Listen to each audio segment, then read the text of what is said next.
At the end of your life, what will be your legacy? What will you leave behind for future generations? For the world, join the World Messenger, Izabela Lundberg, each week as she brings you a new distinguished guest from the business, sports, or entertainment world to share their success, their struggles, and their lessons. They will share their insights into current hot topics that affect everyone. Izabela facilitates an intimate, vulnerable environment to find the true value of humanity and real leadership. Are you ready for your legacy? The legacy that matters? Hello, my beautiful friends. It's Izabela Lundberg here, the World Messenger, and I'm inviting you for another epic Legacy Leaders show. We're having a very special guest that is joining us here from Chicago, Illinois, but actually he is originally from India and has amazing transformational work that I think will impact and transform many of our viewers and listeners and people who will take action. Because right now we're looking how we can enhance health, how we can look at things from different perspectives. He's subject matter expert in stress and burnout. He's a physician. Talk about physicians that I have in burnout and others in other industries, first line workers.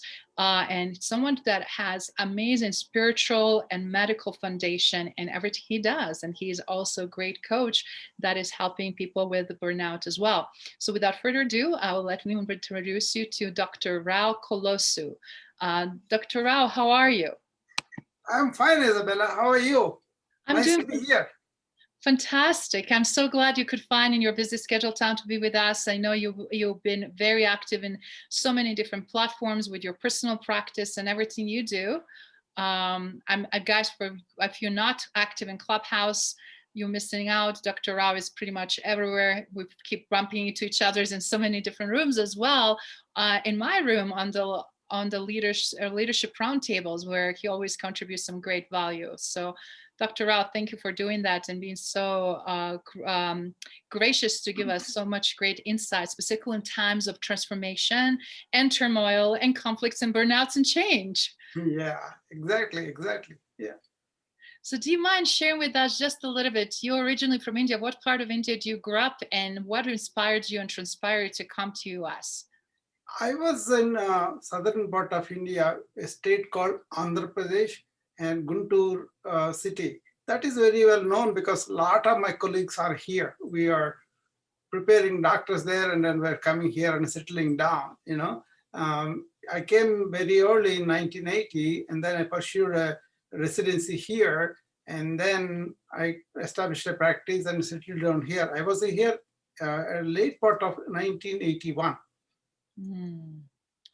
And did you start your medical practice and studies back in India or when you came to the United States? I came right after graduation. I graduated in March 1980 and I came here in 1981 and then I started my residency in 1982 or 83 and then 5 years I practiced after that. Then I went to New York to do internal medicine and then I completed there and came back again near Chicago. Actually, we are in Iowa, it's a border on the Illinois and Iowa, and I have been here since 1995, and established a practice and did everything from here. But I also traveled all over the country to different hospitals as a hospitalist because I gained some EMR skills and EMR, really went into EMR pretty in depth. I tried to implement the EMR revolution in my practice, in my hospital, and all over the country. I was following in a big way that one. So I want to use the big data to shape our future medical care too. So I'm involved that way also. Wow, what a transformative approach. Not only involved as a physician as a practicing that, but also leveraging and utilizing data. And on top of it, also specializing in very narrow niche, which is around physical and mental and emotional and spiritual burnout, and what that does to human body and how that demonstrates and exhibits specifically during now the COVID time. That is extremely important beyond obviously the first line workers in healthcare space, but also in other industries and I have a broader audience and broader populace. So kudos. So do you mind sharing a little bit about how was this transformation done? Because it's such a huge difference two cultures. And we want to also from the legacy perspective and from leadership perspective, contrast the shifts and changes you had to undergo to navigate your new working environment and new culture, and what was really amazing, or what was something that puzzled you, that you found it very interesting and intriguing, or quite different than in India and United States? I did not realize when I was in India that it is heartfulness there. Everywhere you go, you are accepted, you are kind of pampered, loved, So I grew in that kind of atmosphere. And I also ended up medical school right in my district where we own house and all the facilities are there. So I didn't have to have any tuition fee. I didn't have to have anything that I need to earn or anything. I just studied. So that's why I was a doctor by age of 23 because we just continued to study and then finish it off. And practically no world experience, no travel really. I maybe travel to my sisters and brothers in the other parts of India, but not outside India. Suddenly I came here, it's like a usurping from a culture to another culture. But I was good at taking care of my patients, but I really wanted to serve them because Gandhi exposure and all that, he said, you serve the people, you are serving the God. So I came with that principle. So I went blended into patient care right away, and the seniors and department people, they loved it, and they made me chief resident. And then our real chief died because of a heart attack. So another doctor who is practicing outside, who comes part-time, he had to take over our department, and he thrust me in the front, and he taught me a lot of things. So it was a real boon for me to learn hospital processes, budget processes. At the same JCH came, and I followed them for 15 days. So I understood what is quality measures and all that. So that kind of administrative experience was invaluable for me later on to understand and participate in the hospital running and all that. So I was not like a grumbling doctor because I knew what was the policy behind it, why they're asking us to do something. Yeah. And then I always kept up the current affairs continuously and learned the health policy as it is changing. I've seen all stages from 1983 to now, So Wow. So it is a good input that I give to my physician friends because they have a lot of stress from tackling the administration because they're kind of enemies fighting war sometimes. And so they come to me, and then I tell them, there is a reason why the administration behaving like that. These are the pressures that they have. If you understand the policy, what is coming on them, then it is much easier, But at the same time, I take the physician side and look at why administration or the insurance companies and all those people are giving us trouble. Even the EMR also has become a big problem for us. So I understand those things, so I can really relate to the physicians very well. But the most important thing I'm bringing in here is I went into ancient wisdom, Izabela. That is the one that changed my perspective quite a bit, because from being narrow to a particular profession, particular town, particular country, I expanded into a real world citizen. I love India, I love US, but I'm not associated with them. I am a global citizen. This has come to me in 1985, this perspective, because I was watching Jay Krishnamurti on a tape. He said, why do you have these geographical borders? Why do you celebrate these flags and divide yourselves? Why are you fighting so many wars, putting all the money? That stuck with me and I grew that way. Then there was a prayer in yoga. It says, Vasudhaiva Kutumbakam. That means the entire family of humanity, living beings, including animals and the plants, we are all in one family. So we start in the morning with that every day, then we are all one. And then exposure of Vedanta and yoga systems and some other systems, what they tell you is, hey, you are not this body or mind. You are that core consciousness within, and that is in everyone else. So we are all united at that level. That is the Indian greeting, Namaste, you remember that Namaste says, I am having the divinity in me and I see the divinity in the other person. I'm going to greet that other person with this common ground. I may be different physically, I may be different, in language, I may be different in socioeconomic status, But the person before me, even the patient, every day I try to remember that when I go in there.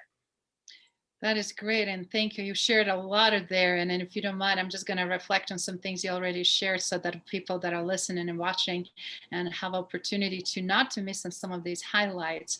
Obviously, cultural huge differences and desire, but also desire and willingness to navigate the culture so you can understand, so you can partake in that. And even though there are differences and we don't agree always with everything else, we do the best we can. And it's so beautiful that you were able to depict that and share with others. But I love what you mentioned earlier, how much also your foundation was coming from heart-centered, and obviously that's what you selected to be physician, which is beautiful. And we need more heart-centered physicians even today, because when I know I keep hearing this, like it's harder it's to be emotionally involved, coming from a heart, because we see so much pain, and physicians usually tend to be just very logical, not unkind, but not as engaged as we're seeing some that really truly lead from the heart, and they're right there with the patient to put them at ease and put them at a comfort level and help them out. Wanted just to reflect that I also had a foundation on Gandhi's principles and early on, and I'm so glad you mentioned that and how important it is to use that in your profession. But so now when you mentioned the last part of your share, obviously is being a global citizen and coming from very global scale.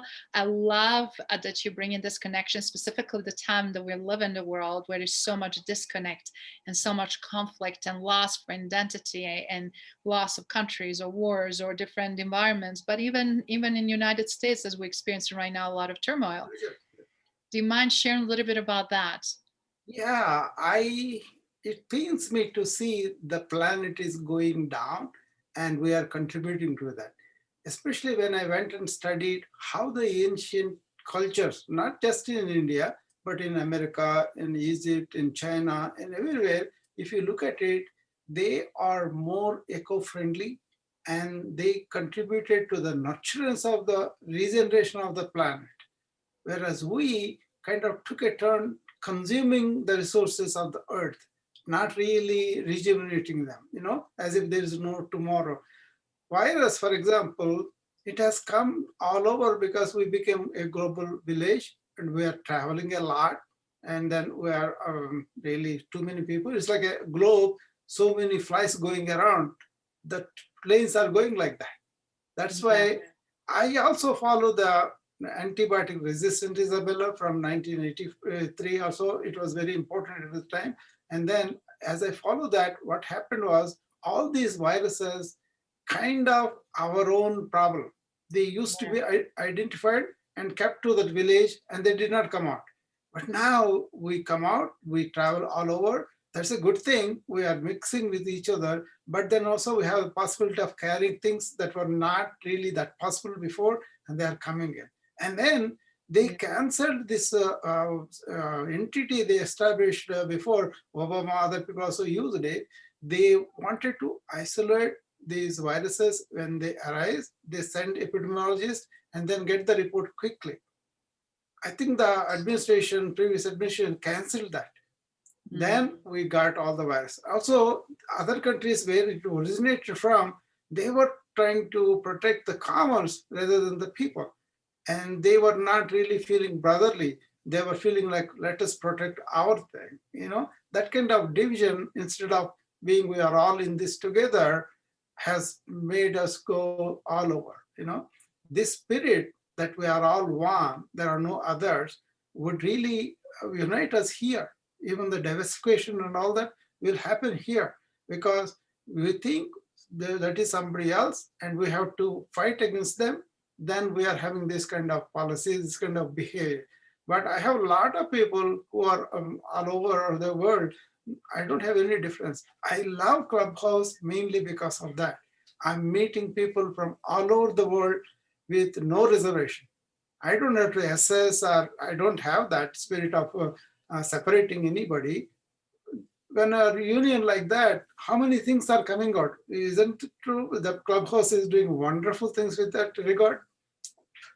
Yes, it is. And it's so beautiful that we're having now the platform where we can actually be in different rooms and based on topic of interest, contribute, but also listen and exchange. And I feel like it's bringing world together because we get a pulse what's going on in other parts of the world, right? People are joining, it's 24/7 going on. Always is some really very meaningful, inspiring conversations. But we hear firsthand instead of just what we hear on the news or how it's filtered through the news lens or through politics or social economics or whatever. We hear from people from all over, including remote areas. And I was really impressed to hear like how people are using like one iPhone for a whole village in Africa. I was shocked. Like there was a group of women that the guy allowed to actually speak up on one of the topics of issues around the woman. And it was just so beautiful. The brother would allow his sisters and her friends to use his iPhone, his account, because not everybody can afford iPhone there, right? And then That how makes my day. That makes my day, Izabela. Fantastic, you know. but the beauty is again, where is the will, there is the way, right? And when you were talking about earlier, Doctors Without Border, I remember when I was running nonprofit organization, rehabilitating genocide, torture, war trauma, human trafficking, rape victims from all over the world. One thing, Dr. Rao, was so shocking that I was actually have people close to 125 countries, maybe a little bit over. And when you think about it right now, we have 240, less than 240 countries in the world. That tells me that more than a half of the world, or about half of the world, was affected with the most worst possible atrocities that we inflicted on each other. And then we're not talking about what we create and what has happened with the environment that is also fortunately extremely sad and that are natural disaster attributed. What we're talking about, the ones that are created from each other because of whatever political, social, economic reason is there, and that we're seeing explosion and exodus of that on top of everything else that is going on. Yet we don't have solutions, or we are not focusing on how to prevent it, from preventative health to preventative working environment to preventative countries, right? And the world itself. So I feel like we are so many ways behind it. So do you mind sharing, how do you, because growing up in Europe, I'm all about preventative health, right? That's what I used to, but that's why I was accustomed. So to me, that was the biggest shock to see how reactive and crisis driven this environment is versus how I was expecting, and that is going to be based on what I'm accustomed. Yeah. So I feel like we're reacting to too many things. So please share. I was exposed to wellness. What does wellness mean right in the beginning? Okay. It's not just having some lack of disease, but it is being healthy within. That's a easiness in the body, easiness in the mind, and also unconditional love in the heart. So the way I define health is if you have vitality in your physical body, a lot of energy, a lot of gut go strength and all that, and also clarity and awareness in the mind, and unconditional love in the heart. As a whole, joyful human being, happy to be human, happy to relate to other humans, having those loving relationships, growing from that nurturance, giving nurturance, taking nurturance and all that. I was a big proponent of that from the beginning. Then when I established my practice in 1995, I said, I'm going to go for the disease origins, not just the disease process. As a physician, as a resident, they trained me to treat the disease process as though everything else is not my business. J. Krishnamurti brought this on. Why are you saying only that? Are you free of the limitations that you have in your mind and heart? Why are you anxious? Why are you so depressed? Why are you so hateful or angry with people or policies, whatever? Is that really wellness? Then I went into ancient wisdom and found out they had happiness within and discovered that abundance first, and then walked life with strides. And they created marvelous things. I wanted to find out what was that, why it is that. Then I went and found out they turned inward, used minimal things from outside, because what they discovered was a real inner riches that doesn't match anything outside. Once you have that, it's like this. You have water around. You don't have to go to the well to get the water. Yes. If you are joyful within and you come out of the joy, then it will be all joyful, whatever you do. I go to different meetings now. I communicate what I saw, the truth, what I experienced it. It's not like a lesson, it's what I experienced. That's why I did not write it, because I felt the experiential thing is fruition coming. In a way, these 3 weeks in Clubhouse crystallized my thinking, put it all together. Basically, what it is we have happiness within, not outward. In the journey of the happiness we have. But once I have the things, whatever we have, happiness is gone. Yes, because we're looking for happiness in the wrong ways, in the wrong way, with the wrong process and expectations. Because in the typical in Western parts of the world, specifically North America and United States, obviously more than Canada, I see happiness always being found in physical, actual items or experiences that don't have nothing to do with ourselves internally. And as you know, those things cannot last. And as a result, people seek more and more, and they're more frustrated, more unhappy. And there was also a lot of misrepresentation that I need to be happy because of things you're going to do for me, that my happiness depends on what you do and not to do for me. And I'm glad the breakthrough happened and a lot of literature that helps people to really understand, because when we do not know root the problem, we don't know then how to solve it. We just mask it, we could depend it on, and we're constantly codependent. And then it's like a drug in a way, right? It's just very toxic and very negative. But what I'm also seeing is when we're not self-aware of, because a lot of times it's very hard, even when I work with my executives, when I work with my team, people are having hard times doing self-assessment and look at themselves, because they're afraid what they're going to find. So it's so easier to look at outside of ourselves for whatever it is, for the fix, for experience, for whatever might be the case.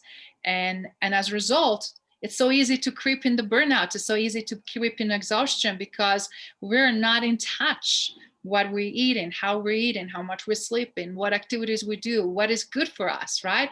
What might be good for you might not be for me, and vice versa. But reality is, more we discover of ourselves, the healthier human all around will be, not just physically. So do you mind sharing a little bit, how do you see now burnout happening that people are not even aware of, and what do you see people experiencing, and how they can actually take some actionable items from you to really get and shift that around? Because as a result, people are short-tempered. I see so many bullies. I see so many explosive reactions from adults.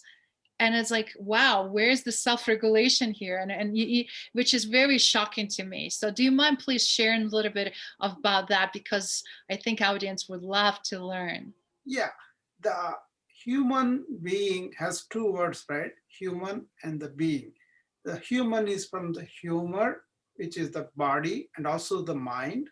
But the being is the one which is really human being, otherwise we are like any other animal, We need sustenance, we need some economic security, some, physical security and all that. But beyond that, if it goes so many ways by, people make people greedy, education, family upbringing, everything breeds all that. Then they go the wrong way. See, I found the ancient system where they said dharma, artha, kama, moksha. That is, kama is pleasure seeking in whatever it is, okay? And normal for the people to have those pleasures. But if they go only that and they think happiness in there, they are disillusioned. You can see the Hollywood, what is happening, or in the people's lives also. Too much TV doesn't make us happy, It may be okay for that movie, but if you do 10 movies, you're gone. Then they said artha, that means you have to earn some money, but do it in dharma, that means righteous way.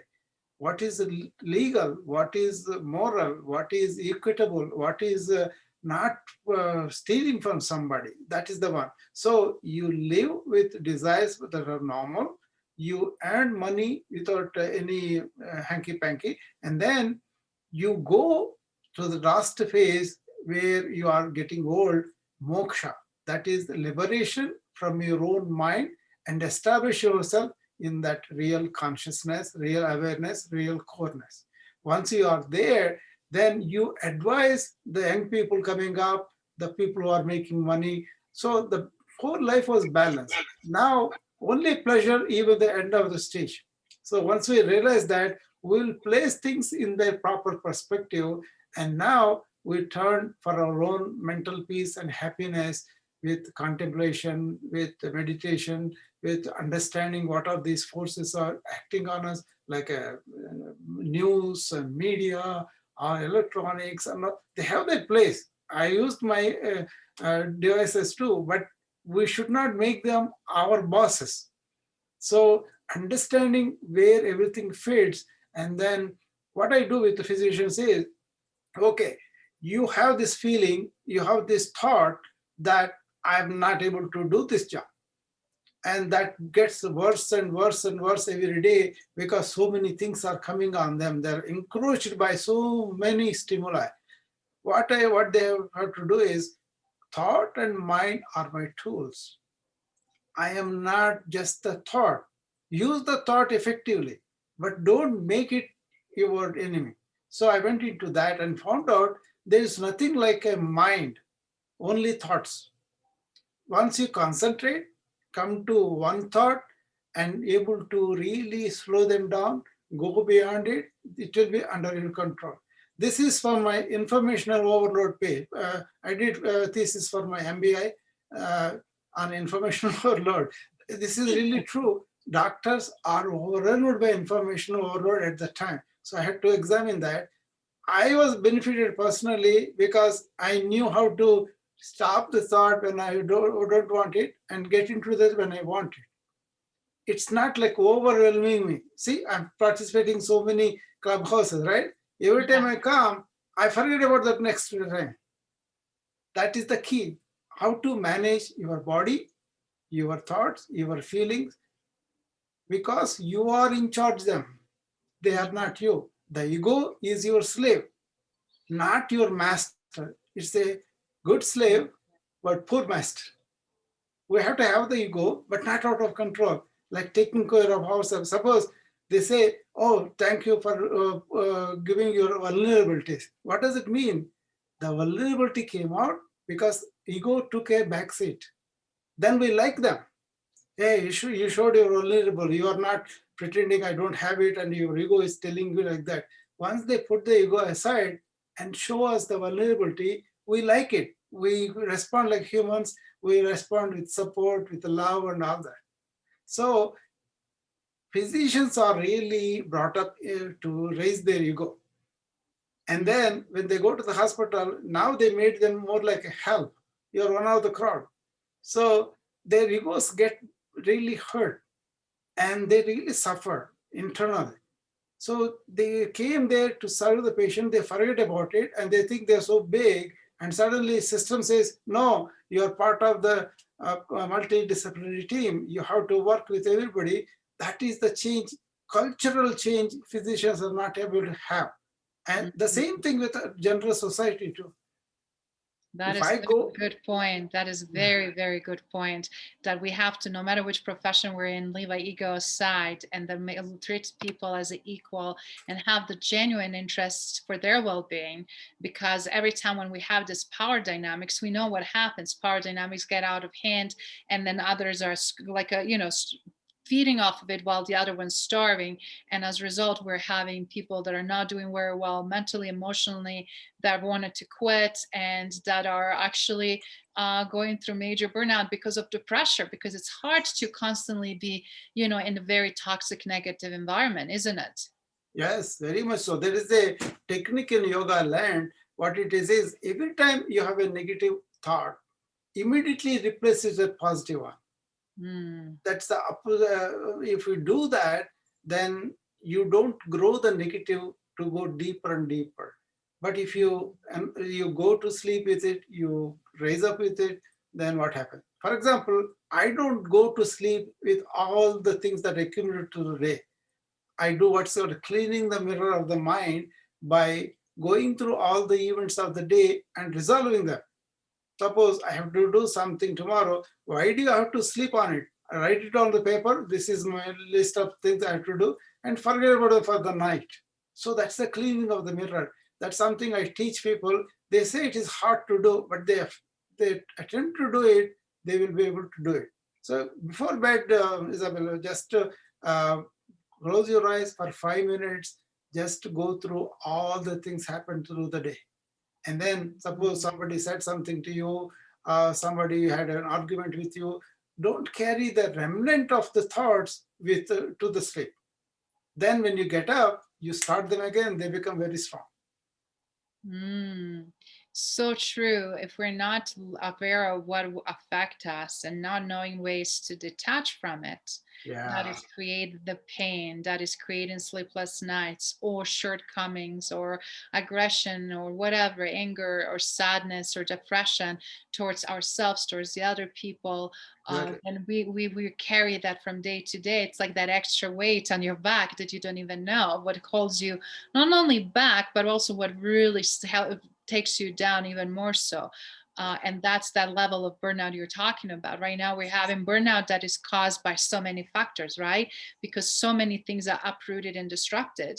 We have a disruption on all levels with our work environments, with our living environments, with people in our personal life, people in our professional life. So everything is coming at hand, and it's so much conflict and so much magnitude of the pain and suffering around us. So it's kind of hard to say, how do I protect myself? Specifically for us that are very empathetic, heart-centered, that we're also really understanding and absorbing and seeing all of that and very in tune what's going on. It's hard sometimes just to ignore, right?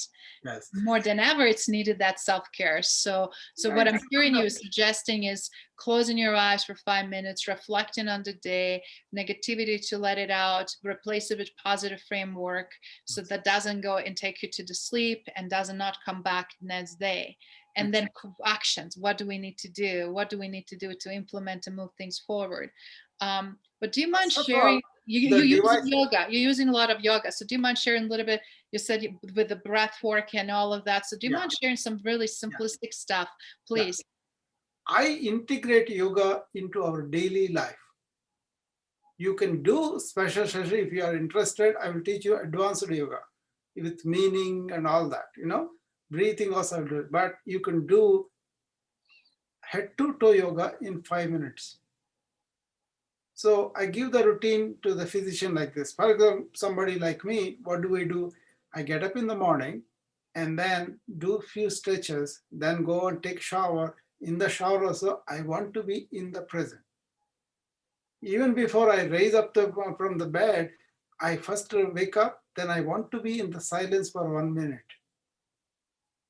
And then communicate with the nature a little bit. Then stretch and go to the bathroom and then be in the present.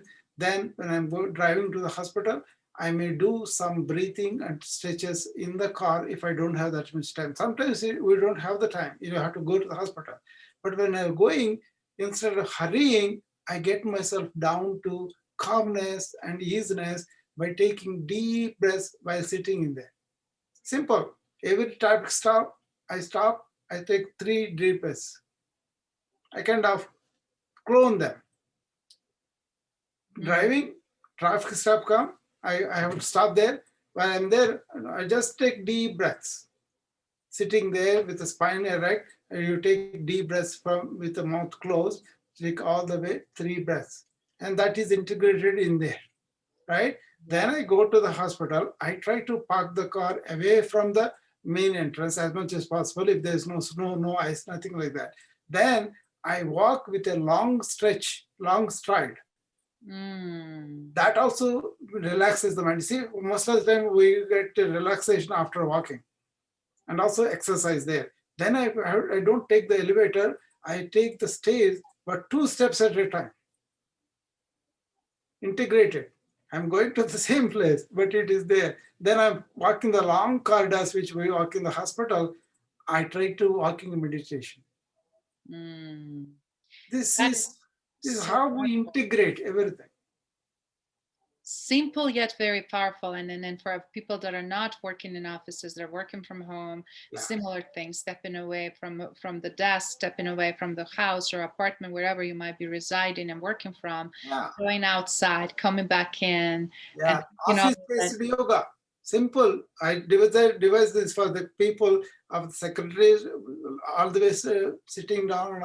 We also at least go to the patient room. We walk a lot, but some of them they sit there all day. So I tell them, okay, some stretches I showed them, they will do it automatically. And every 1 hour, 1 minute break with deep breathing. This is a must for all the physicians. and Don't I go would in say it's a must-have for others, specifically for educators, firefighters, all information. everybody in all those frontline specifically, but also everybody in regular life. This is so important, even for me. I'm just listening to you. It's like how many days because I'm busy or I'm in solitude or whatever. I will devise a program in your routine that Okay. involves breathing, involves meditation, involves stretches. What it is you need to have a touch with your own body. This is called swadhyaya. Swadhyaya means self-study of the body. You figure out where the tensions, where the weaknesses, where the real pains and all that. Then you devise a program that works for you. Lots of time it is sitting is new smoking, we say, right? Sitting has a lot of problems. They accentuate, but people are not aware because they are goal oriented. They want to deliver this. But you know what? I do 12, 13 patients in a day. At the end of the day, I'll be smiling and happy. These people don't understand what's going on with you guys. You're working so many patients. How can you be so joyful? Because the interactions are very personal. I get a lot out of the patient. Yes. Appreciation, kindness, love. I mean, even in the clubhouse, I'm getting a lot of compliments wherever I go. That's mainly fantastic. because. And the things that you can even do with the groups, like, in the clubhouse to say, let's have a half hour of on burnout and meditation, and let me walk you through the certain exercises, because it is also a reminder, because you're right, specifically in this culture, capitalistic system and pressure and everything so speeding up, we feel like if we're not on all of these tasks, we're not going to be compliant, or my boss might be not like me, whatever might be scenario, we're going to get in trouble. And what we turn into is workaholic culture with cell phones and computers 24/7 on, never shutting off, never shutting down, and never really fully going inward and stepping away from that. I was shocked. I can't even tell you, when I looked at my iPhone usage, a summary, I used to be shocked when I had like 7 hours a day. Not necessarily that I use it just, but I will use it for alarm. I will use it to listen to different things. It was really like as a working tool, or something that was easier to find on iPhone versus on the desktop. But then when I looked at the most recent use because of Clubhouse, I am in double digits use. I mean, don't ask me how much in double digits. I was shocked. And then I was like, wait a second, I know I use this for background streaming and sound and this and that and in different activities, but I didn't realize how much they translate on the average every week and every day. And that is also this new self-awareness that we sometimes don't register, because we, as the boiling frog syndrome, right, is let's get a temperature harder and hotter and hotter. We just adjust, we're boiled over, and it's over. Exactly. That's what is happening with the physicians. We are in the fifth gear, meeting after meeting and all that. What is the difference between them and me is, before I go to a meeting, I take 1 minute break.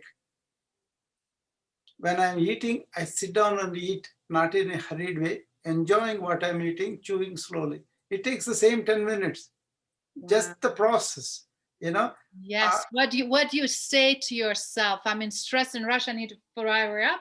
Or you're saying yourself, I'm just going to enjoy. And that's so true. I inhaled something earlier too, because I was feeling I'm in rush, I will not have enough time. But did I really enjoy it? And did I really enjoy the taste, the texture, and just conscious awareness in that moment? I have to confess, not really, and that's the thing that sometimes we regret. It's like, I'm missing on the small, simple things that mean Yeah, so much, not only for my own personal, but for my physical level, for everything else. exactly. So mindfulness in eating, breathing, working, talking, sleeping, all of these activities, right? Isabella, that word, I think it was misnomer, mindfulness. It is supposed to be awareness, not full of mind. That's what we don't want. We don't want so much thought uh, download. We don't want that. We want less of that. But what we want is, Self-awareness. Yeah, we don't yeah, want it too unless, much in the head, but we want it more of self-awareness. yeah, So yeah. yes, yes. And I That's why I always think say, what I'm say awareness, fullness. Don't say mindfulness, because that is what we want to be aware, not too much mind. we already have a full mind. Yeah. You're totally spot on, because words are powerful and diagnoses or associations are very powerful. So we're getting more of it versus a less of it, and more space and break. I love that. And one thing I noticed, Dr. Rao, that how connected, because of studying for years and Yeah, experimenting and doing analysis with social and emotional intelligence, exactly. and the needs and DNA of leaders, right? Who Yes. is leading organizations, who is leading the teams, who is leading the efforts of innovation, of change, or whatever might be, right? Not necessarily because people that have a title that have those skills, but I found how much of everything we just talked about has also to do with that emotional intelligence and then emotional capacity. Yes. How well aware we are with everything, and then how much of threshold we build up so that we can extend, like yourself, to your colleague is in turmoil, your colleagues when it's a crisis and it needs to be done intervention, Exactly. but without you operating from the crisis space, right? Yeah. And then social awareness, what's going on with them. You know what I told my son? He asked me, what is the love of that? Then I said, giving complete affection to somebody without expecting anything in return. That Mm. is love. By giving, you are getting so much more. That you have to experience yourself. Don't believe me. Do that in action with your friends, with your other people. Don't treat them like others. Like, for example, that happens to me with each patient. When I go there, I'm here to serve the patient. I'm going to prostrate to the divinity within him. And what can I do to ease his pain? That becomes a prayer, like before I open the door. Then I present it to him like a servant leader for his medical care, not for him. Then it makes they confess so many things to me that they don't tell the nurse, and they express their gratitude because it is fully understandable, something they can do or something they can deal with. Or so they say, I got so much energy, I came here. Then when I walked into the office, and that's itself is, I watch my ego, don't want to go too much on that, but nice interaction. So there is no separate emotional intelligence I have to cultivate, because I'm already considering him as part of me. Mm. No others, right? We're all equal. I give the love to my wife and kids and all of that, that's there. But then I don't even have to tell them I love you if I show them in action. Mm. I love what you shared there. We're seeing a lot of disconnect from words to action, and more Yeah, than ever right now, as everybody's watching, not only presidents and politicians, but also other real leaders in yeah. organization. And we're hearing all kinds of statements. We're already jaded. We already reached our threshold of how much we can take it on for things that are disconnected, that are toxic, that are not in alignment, that are not true, or tolerance. A Yeah. lot of people are already on the edge and irritated with the reason, because this is like, oh my God, it's more and more bullshit, right? But on the other hand, we're also looking and seeking, and it's beautiful opportunity to help us to self-correct, to strive for that greatness and to be the best versions we can be. And then also to really look at what are we not in alignment ourselves, because the Yes. true conscious person that is coming from heart and then really engaged And when they know, like, oh my God, I really didn't do that yet, and I'm not doing already for 2-3 days, nagas, right, keeps coming back, because that's not something we like to do, and we want to demonstrate that we're people of our own words, that we can be trusted, because more than ever, those factors are not only important to us, but they're important to other people.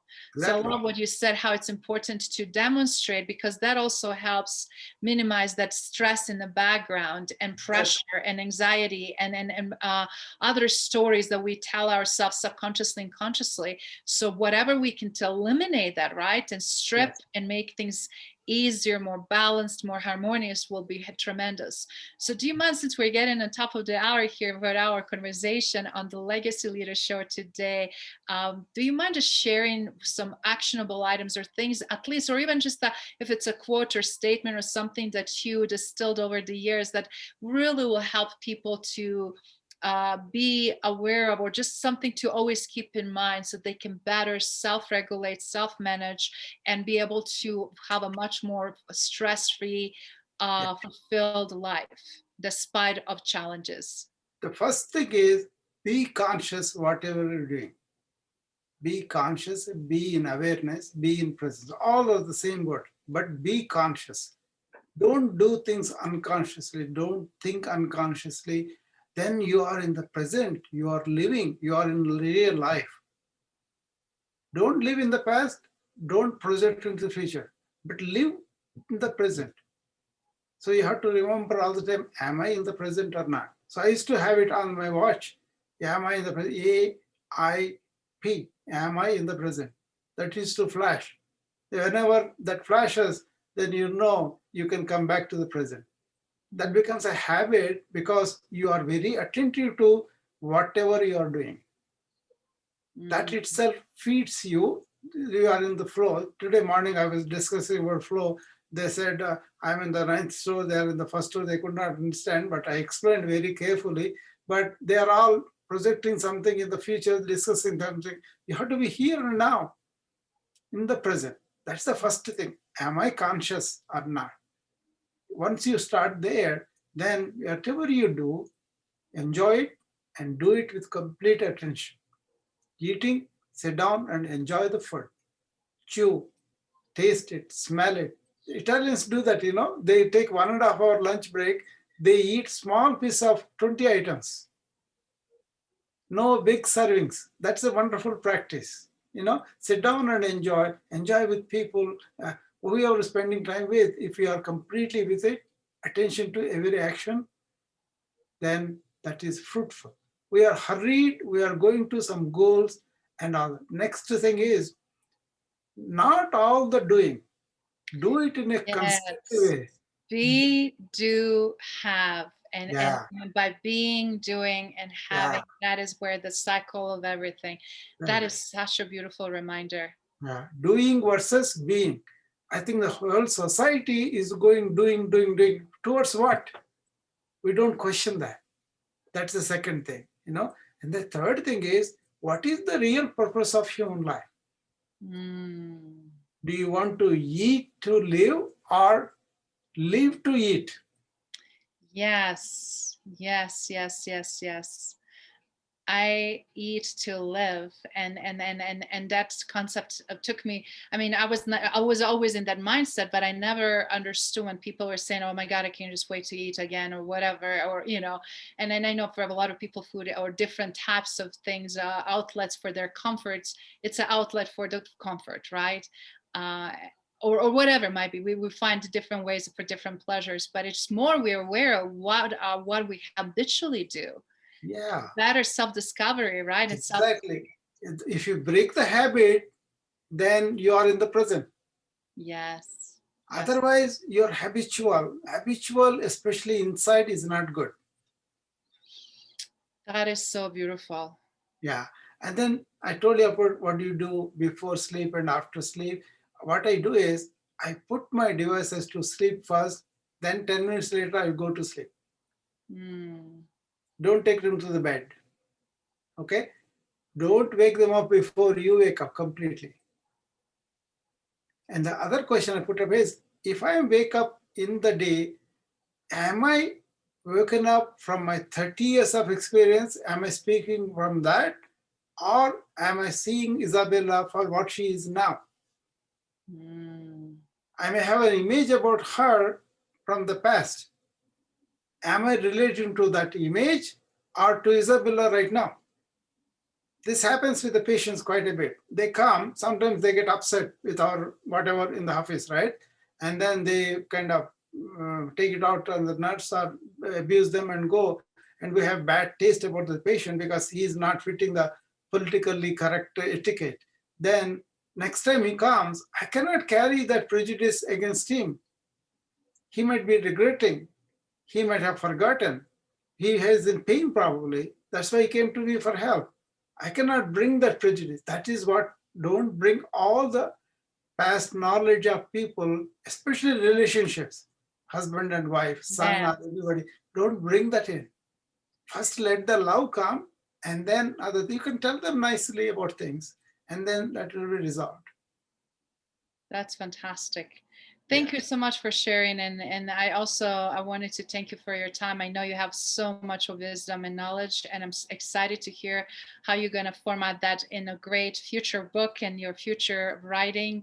I'm going to make sure that people... I'm trying to be a chief wellness officer so that I can do these things in a major setting, and then in that capacity, I can spread better. I can do studies. I can do big data thing. I can extract a lot of things. That's why I want to be that. A lot of people want me to establish a company, do that. I don't want to think in the commercial sense, but I would do it as a company if it reaches a lot of people. What happened to me was I was kind of private. All this clubhouse brought me out. Otherwise, all my friends and all my people, they are getting consultation from me. I do everything just out of heart, no business. That's another thing too. These spiritual matters you cannot commercialize. That is another thing America is doing. Wrong thing is things that have to be given freely, like a kindness, like a compassion, like a daily routines and all that. Why do you have to put more people in between and make money on these people suffering? So that's kind of what I want to do is promote the wellness, protect the planet, and leave a legacy of we worked for the planet and worked for the wellness. Chief Wellness Officer. You just took a word from a sentence for a question that I had. Usually I always ask, what would you like to have to be your legacy? And remember because obviously you already made a lot of tremendous impact, and you just answered. So your legacy, you would like to figure out ways that we can help everyone, right? And then create a harmony with everybody. And so the people are being not only served, but also helped and supported, and as a result of obtaining harmony with themselves and everybody on around. And hopefully we'll solve with that all of the crises and all the problems and the wars and everything else that I'm trying to solve. So that is kind of yin and yang, right? Going hand in hand. This was expressed, Izabela. They said the only revolution we need is revolution in our consciousness. Yes. Then everything will flow from it. Excellent. So I had it, and in my own personal health also affected. Then I used this ancient wisdom. Now I'm not on any medications, but I don't prepare or sneak oil, bring it to people. This is kind of re-education of ourselves. I want to bring in the modern medicine and the wisdom of ancients from all countries. That is beautiful. We can prevent and promote wellness so that we don't take so many resources from the planet, so that we can regenerate the planet for our kids. That's all I'm trying to do. Beautiful. That is great legacy, and you're already doing that. And of course, with more awareness, people will be seeking that more and more, and opportunities to, as we are going back in touch and leveraging that. So I wanted to thank you for giving us chance and opportunity to be today with us and share I enjoyed it. Rich conversation. And I just wanted to wish you all the best. And this is to be continued, Dr. Rao. We'll definitely have more sessions and opportunities to interact. Anytime.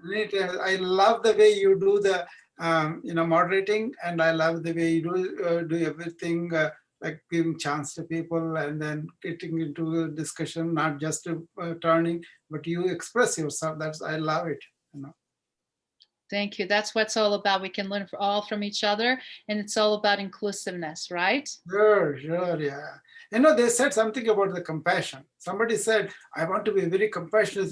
Then the sage said, what do you think you are? He is also God.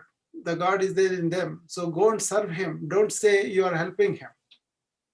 Yes. That That put me down. Then I say, okay, this is the way we should be. Don't put on the pedestal and say, I'm going to help them. Thank you for listening to Legacy Leader Show. If you enjoyed the content and had a positive experience, then please leave us a positive rating. In addition, leave us a positive review whenever you are listening on whatever platform there might be.